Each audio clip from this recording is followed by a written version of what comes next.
All right. Hey, Masters, we are live with Mr. Jake. Dude, how do I pronounce your last name? I should ask you that earlier. Kelfer. Kelfer, just like it looks. I didn't want to butcher it, so that's why I didn't say it. Well, thanks for joining me, man. Appreciate it. And you work with all kinds of cool people, professional athletes, entrepreneurs, salespeople, real estate agents, and you help them elevate their business, right? 100%, man. We do it all, and it's all with the message of helping people achieve their greatest potential and personal definition of success. I love it. And, before we started talking, we were talking about the $100,000. And I was like, man, $100,000 doesn't really go doesn't go a long way anymore. And you're like, well, it really depends on, and it's a good point, because if somebody doesn't have any expenses, then it goes pretty far. But I mean, yeah, everything is perspective, right? So we're talking about the six figures, getting to that mark, because I do a lot of work with entrepreneurs who want to start and scale to six figures and beyond. But what I've found, both for myself and for other people, is if you set up the right foundation and the right systems to get you to that point, by the time you get to the six-figure mark, you can now start to dive into other things. You can start to grow. You can start to have more time to do the things you want. But then it's also really funny on a different perspective, right? When we look at $100,000 or six figures, there are people that make $500,000 a year, but they keep $20,000. There are people that make $200,000 in real estate. In anything, right? Yeah, exactly. And there are people that make, let's say, $100,000 or $200,000, but they have $50,000 when it's all said and done. Right now, obviously, those metrics are varying depending on the location, but it's so important that when you're building your business as a real estate agent, as a salesperson, to really focus on being able to grow by having freedom. And that's something that I think we all really want to achieve, is like, how do we make more sales? How do we put in more effort? How do we put in more work? But yet at the same time, be able to get home for dinner with our kids, right? Be able to have time to go on date nights if you're single, right? And so I think that perspective of how we view the goals and the dreams that we have really plays a big role into what success looks like to us. Yeah, absolutely. I agree 100%. So a little bit more about you, and we'll jump into this conversation. You are a best-selling author of the book Elevate Beyond and Elevate Your Network. A motivational speaker. You're on a mission to inspire millions of people to achieve personal success and happiness. You're the founder of the Professional Basketball Combine, which helps NBA draft prospects turn their dreams of playing pro basketball into a reality. And your team has also been featured on Forbes, Sports Illustrated, ESPN, NBC Sports, USA Today, Bleacher Report. Wow, that's an interesting new platform, Bleacher Report. I just was started, somebody told me about that a couple months ago. I've been following it. And many other media outlets. You can connect with Jake on social media, and you can tell us about how to connect with you later. So let's talk about this. So let's say somebody's, we'll start here. Somebody has the potential to be a professional athlete in the NBA, or, coming into real, somebody's got the potential to be a top producing real estate agent that's making $1 million a year, not 100, $1 million. How do you guys get them from the potential to actually doing that? Yeah, so with our athletes, and we've now helped 70 guys sign their first pro contract over the last 3 years. And the way we do it is one, when we created this event, we had to be very intentional with the design of it, right? We had to be very clear on what exactly were we going to provide and what was the value and the result that we were going to deliver. And this can be the same as if you're building a business or in anything. But what we really said was, okay, we know we want to help guys that are right on the fringe of being drafted, guys that are right there, have a chance to be playing in front of NBA execs and scouts to raise their exposure, raise their stock. And so we put on this event to be able to have them do that. And the goal was that we'd say, hey, the reason this is valuable is because you're going to get exposure in front of teams that you would not have otherwise gotten. And you have the chance to sign a prestigious contract, potentially even get drafted, and change your entire life with the course of one workout. That was the value. That was the offer. Everyone was so excited about that. So whether it's creating a real estate business or being able to put yourself on the highest platform, is you have to be clear on what it is that you're trying to achieve. You have to know exactly the result that you can provide. And then you have to go out there and execute it through building the best network that you possibly can. You do those things, you're going to be A-okay, and the foundation and the systems are going to take you to the promised land. So if I'm listening to you, what I'm hearing is it's a big part of it's the network, is the network of people, because the reality is a lot of people that have the potential talent to achieve those types of levels in professional sports or real estate, but yet they never achieve. What's the difference between a person that does that has maybe the potential but never gets there to compared to the person that does just kill it? Sure. I mean, look at this. You can think about all these athletes, right? There's all these incredible athletes, and some of the people that have had the most talent, they never go anywhere. Why? Because they were one connection away from being believed in. They were one connection away from someone taking a chance on them. They were one teacher giving them the right grade or investing in them so they could get the right grade to grow.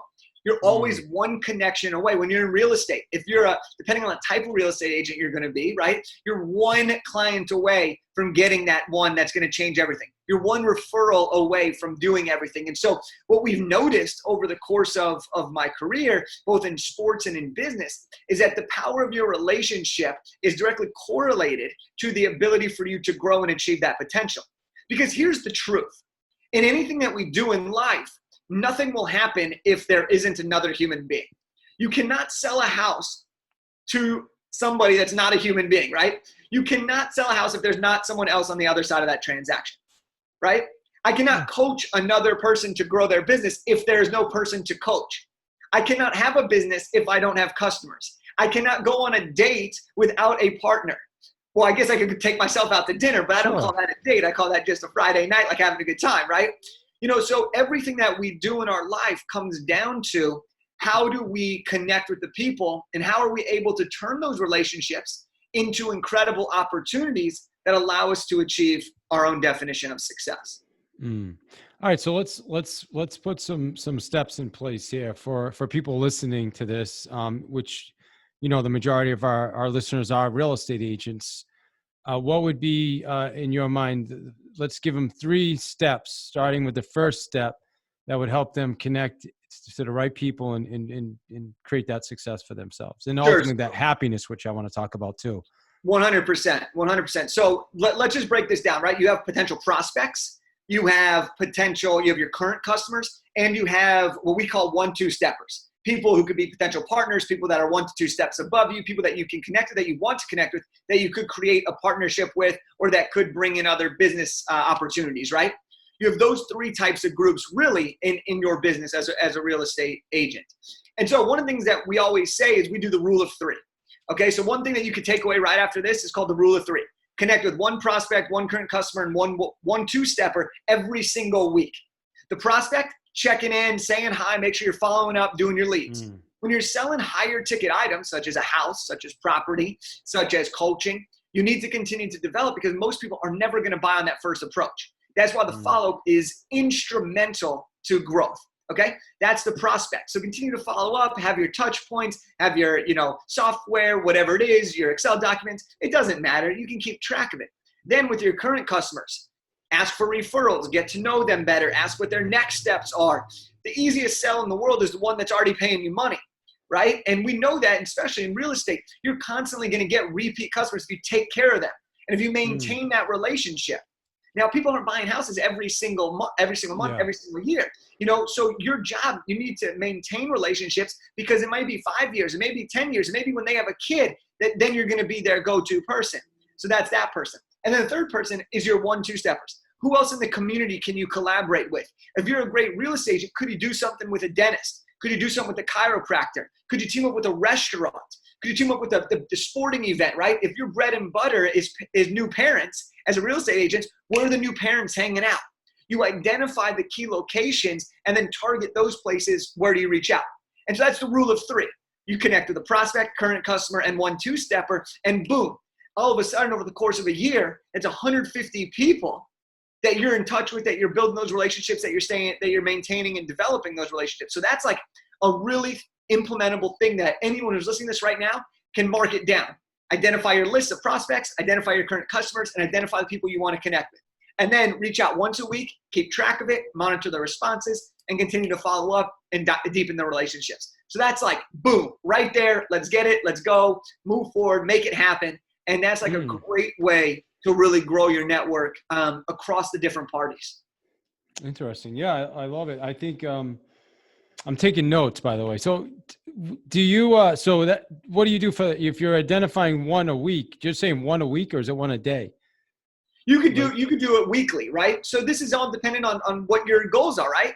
If you're trying to make $1 million a year versus you're trying to sell one extra house a year or one extra house a month, the approach is going to be different. sure.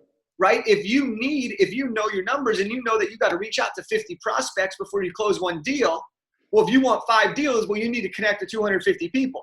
So you may have to Got do it. five Okay. people per week, right? But it's based off of, and this is why it's so important to understand what does success look like to us as an individual. Not only is that definition going to help us bring clarity and happiness into our life, but that's also going to help us be clear on the action steps we need to take and the decisions that we need to make. Because a lot of people are out of alignment with what they say they want and then what their actions actually represent. And that's why people tend to think they're doing more than they actually are, but they're really just being busy filling up time rather than productive in getting to the finish line. Yeah. So it sounds like the first step then is going to be first to identify the goal, and then identify how many people they're going to have the conversations with, or if we're going to use, right? Otherwise, I mean, how do you know? Because if you say, and the reason I say that is because, I run a 35 call challenge, and I should change the name, but I to the 35 conversation challenge, but people are really like intrigued. They love it even sounds better, like 35 calls. Oh, I can do 35 calls. Believe it or not, it's 35 conversation. It's over a week. And you wouldn't, if you have 100 people on there, believe it or not, maybe 20 would actually make 35 calls or conversations over a week, which really is not a lot. So Yeah, that's why I bring that up. So when you say one a week, I'm like, man, I think people need more clarity. But again, it's based on their goals. So I think you nailed that, right? But I want people to leave here with like, okay, here's something that I can put into place right away. Some tangible. Okay, this is where I'm going to start. Does that make yeah. sense? And look, here's the thing. Whenever we're starting and we want to grow, one of the hardest parts is believing that you can get to that next phase, or wondering what's going to happen if you try for all of these things and you never hit that mark. And so if you're to put this in perspective of fitness, right? If you want to run a marathon, you're not going to put on shoes and go run 26.2 miles the next day. But if you want to run a marathon, the first thing you may do is just say, I'm going to run a marathon. Then you may put your clothes out the night before. You may buy running shoes. You may walk a half a mile. You may run 3 miles. You may sign up for a 5K. You may run a half marathon. You're going to do all these steps to get you to the place you want to go. Well, if you're trying to build a business, and I'm using the rule of 3 as a stepping stone, right? If you want to have if you want to hit a certain benchmark in your life, right? Because success to you is financial freedom. Maybe that's what success is. And maybe that's going to take you $300,000 a year to achieve that. Well, how much time do you want to be spending at the office and working, right? What are your other values in the other areas of your life? What is the fitness buckets of success? What is your relationship buckets? What's your family buckets? What's your charitable buckets? Your health buckets, right? When you identify what success looks like in each one of those buckets, then you can break down the action steps that are going to be in alignment with what you need to do to get there. Because I really believe you can have it all. You just have to be clear on what it is that is all, right? Because a lot of times we say, oh, I want to make this much money, or I'm willing to work this much hours. But meanwhile, then you're not sleeping, then your relationships go down the drain, then you're not happy, and then you're like, this isn't worth it. And then you give up, or you retreat, and then you do barely enough. And nobody wants barely enough, right? If people are listening to this podcast, you don't just listen to a podcast because you want barely enough. You're listening to a podcast because you want more. So how do you get more? Well, it's to define what more looks like to you, and then it's to break down those action steps so that you can take that first step. Right? A lot of people say, leap of faith. Go on leap of faith. No. You got to take the step of belief. And that step of belief will turn into the leap of faith when you add momentum to the mix. Yeah. Well, you're a coach. So, and when you said, you talked about if somebody's going to run a marathon, they don't start off running 26 miles. So I experienced this a few years ago. I did an Ironman 70.3 race. Somebody just kind of kept on me about signing up. So I finally did with really no ability to swim. And once I started swimming, I realized what I got myself into. And I'll tell you what, and the reason I'm bringing this up is because if I had not hired a coach, I would have quit. There's no way I would have stuck that out. But I called a friend of mine, Adam Hergenrother, and I said, dude, I can't do this, man. And his words were, stop being a bitch and hire a coach. And it never even occurred to me to hire, like I've always had business coaches, but to hire a fitness coach. And I did. And that's the only reason that I got through that.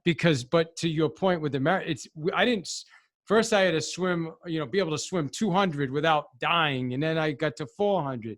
Then eventually I was swimming 1,000, right? It's that progression. But if I jumped in the pool and said, okay, I'm going to go swim 1.2 miles, I would have been dead, man. It would have never happened. Yeah. And like, look, there were probably steps before then too. Like, did you need a wetsuit, not wetsuit? Were you going to listen to music? Yeah. How are you going to hydrate? All the little things, the little details that sometimes we just never think about because like, oh, I just got to swim this distance. Right. And that's the other thing too. The other thing about when you have a coach or when you have someone that plays a mentor role in your life for whatever area of your life you need it in is they'll hold you accountable. Yeah. Because a lot of times our willpower will get depleted, right? Whether it's a daily thing or a monthly thing or a weekly thing or a yearly thing. But having coaches, having people that reinforce your big desires and have done what you want to do and can guide you to that promised land, well, then it makes you believe it's possible. You want to keep going. You find small wins. You appreciate the journey. And then you arrive at a better destination than you even knew existed when you first set your intention. Yeah. That, I don't know if you ever look like you're pretty fit. I don't know if you do triathlons or any of that stuff. I've never done a triathlon or an Ironman. I do love fitness challenges, but I've never taken one on at that extreme. That's for sure. Well, you should, man. It's literally it can be life changing, man. It's amazing the amount of commitment and effort. And you're right with the coach, like, because I hired a coach, then I realized there's nutrition, there's hydration, there's different products you're going to need. There's the right watch, the right chest, the right butt. Like, there's so many pieces to it. And if I had not hired that coach right away, and even that coach set me up with another coach that was set up for cycling. So yeah, it's critical. And I think this goes back to your point initially, is why we need to surround ourselves with the right network of people. Oh, 100%. And I love how you're talking about that. But yeah, I mean, your network is what it comes down to, because look, at the end of the day, we're in the business of people. Okay. And it's proven that your relationships are one of the key indicators to long-term happiness. I've never met someone who's 100% fulfilled who does not have high-quality relationships. I've never met somebody in business that doesn't surround themselves with great business minds. I've never met someone that's super fit that doesn't hang out with people that are also very, very fit. The circle we surround ourselves with, the people that we surround ourselves, plays a big role. This isn't something that no one's ever heard, of course. But the question becomes, how do we get these types of people in our circles? How do we surround ourselves with these type of people? And one of the ways that I always tell people is, when you're looking for this circle, when you're looking to find people, when you're looking to network a little bit better, it's to do these very simple things. Number one is to ask great questions, okay? Because the better question you ask, the more deserving of an answer you're going to get. It's the answer that you really need to hear, not the answer you expect to hear. So that's number one. But two, on the flip side, people love to talk about themselves. That's why podcasts exist, because people can interview people and people will talk about themselves for 30 minutes to an hour easily. People love to talk about themselves. So when you ask questions that are beyond just the basics at a networking event with a potential client, you can immediately establish an emotional connection. Well, emotional connections lead to trust. Trust leads to purchasing. There you go, right? And then the second part of that is when you're trying to build these circles, right? Whether it's a customer, a current customer, or a potential 1-2 stepper, is to be a good listener and respond based off what people are saying. Because a lot of times we listen and we ask these questions, and maybe we do that part. We've done our research, we ask these great questions. But then as soon as we're asking these questions, we start thinking about what our response is going to be without actually listening to and understanding what someone actually says. That's why we forget everyone's name. because we don't spend time actually thinking of hearing what they're saying. We hear it, we don't process. And Yeah. those things, when you ask the right questions and you follow up with being a good listener, that leads to an incredible dialogue that'll help you connect with customers, partners, and everybody that you need to increase the fulfillment in your life. Guaranteed. Yeah, man. It's good stuff, dude. Let me ask you this. I'm gonna get some free coaching from you right now. How's that sound? I love So it. I'm in a place right now. A friend of mine, he's a member at a private golf course. They got this special going on. If you buy now, you get it's credited towards next year. They'll take it off, and you get the 2 months. Essentially, you get 2 months for free, I guess. But you have to pay next year, which is 4 times the amount you need to pay now. But I'm in this weird place where, and the thing that reminded me of this was you talked about, how do you get in a circle? The only reason I'm even considering doing this is because I live in the area and I want to connect with some of the people that live in these towns. I'm new to an area. We just moved here last month. And I think that's a good way to do it. But the challenge I have is I used to golf a ton when I was younger. I just don't golf as much anymore. I golf, once every couple of weeks or something. I'm just trying to determine, is this something I should do? Is it something I should? I've just been so back and forth with it. Do I want to? It's a lot of money to put up. And then I can say to myself, well, if I get one deal, it kind of pays itself for the whole year. I don't know. What would you say to a client? Like, how would you coach me through that? I'm testing you now, man. Yeah, man. No, this is a great question. Look, because we're on limited time, I won't dive into a ton of the questions that I would probably go to. But one of the first things is like, well, why would you want to do this in the first place? Which is, and it sounds like the networking opportunity. Yeah, it's networking. Yeah. It's going to get you in there quicker. You're not going to know what's going to come of it until after you already do it, which is going to be better than you expected. 2, is it going to bring you joy? If it's not going to bring you any joy and you're like, I don't even want to golf, but like it's such a good network, no, find another way. But if you do want to enjoy the golf part and you think it could be fun, you're going to have enjoyment and connections. Now we're talking here. But then I'd ask, does it go in alignment with everything that you're trying to do with the rest of your life? Right? Is that financial investment that you're going to make going to hinder other parts of your life that you don't want to change? Right? Or is it going to be so worth it that it could change the areas you really do want to improve at a rate quicker than you could have gotten there without that investment? So I always look at things like that is when I try to decide if I'm going to go to a conference or something like that.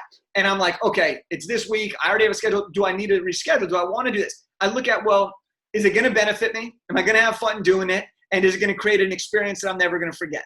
If you can answer those questions and you're like, yes, yes, and yes, then like go for it. Money is our vehicle to achieving whatever it is that we want. But the happiness factor comes in by doing the things we love in the process of pursuing greatness. Well, I mean, that's awesome. Great answer, man. I think you passed the test. Yes. Good job. I give you an A+. I love the answer, and I'm going to listen to this again. So, but what I would say is, and I really need to think about it. Is it something I'm going to enjoy? Because my buddy Scott plays golf. They play, these guys play golf 6-7 days a week. I'm not doing that anymore.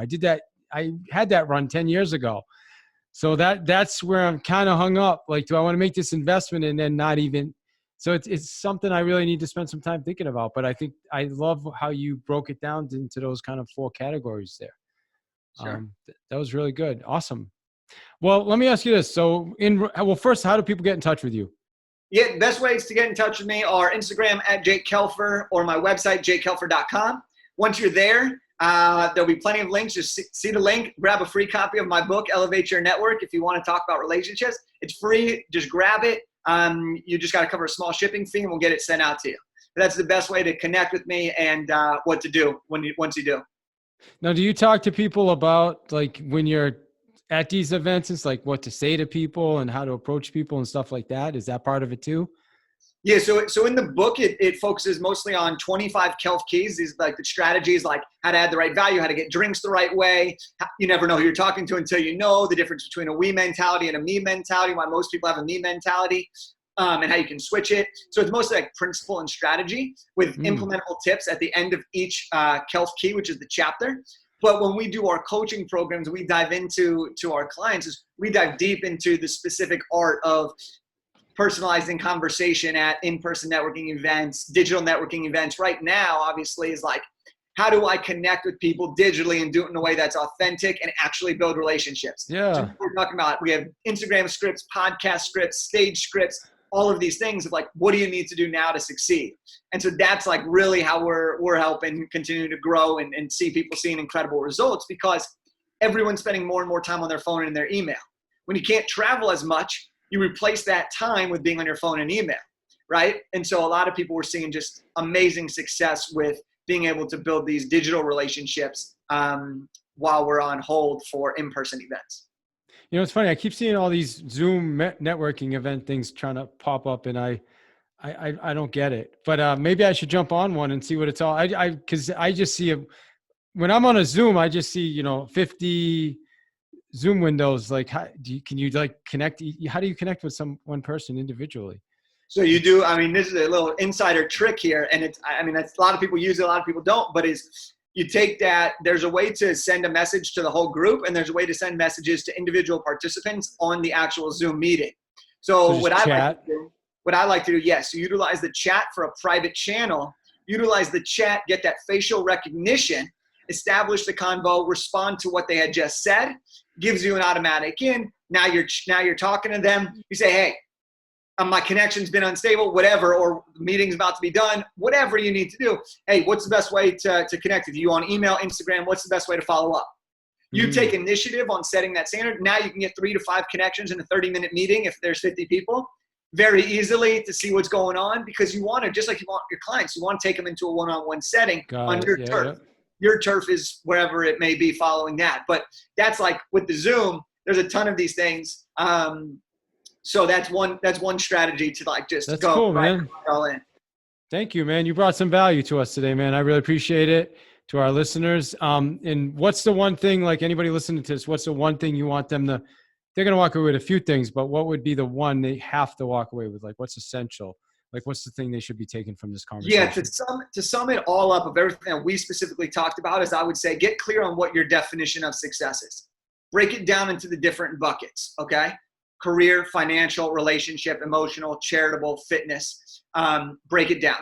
Once you've done that, is to start taking action today. Okay. And when you lay out those action steps, decisions become easier, comparison decreases, and the feeling of guilt of trying to do too much and not enough time disappears, because you're focused on what your values are going to drive you to. So get clear on your definition of success and start taking action on that immediately, and you'll start to see some great things happening. All right, man. Love it. Well, I appreciate your time. Thank you. That was awesome. Appreciate you, man.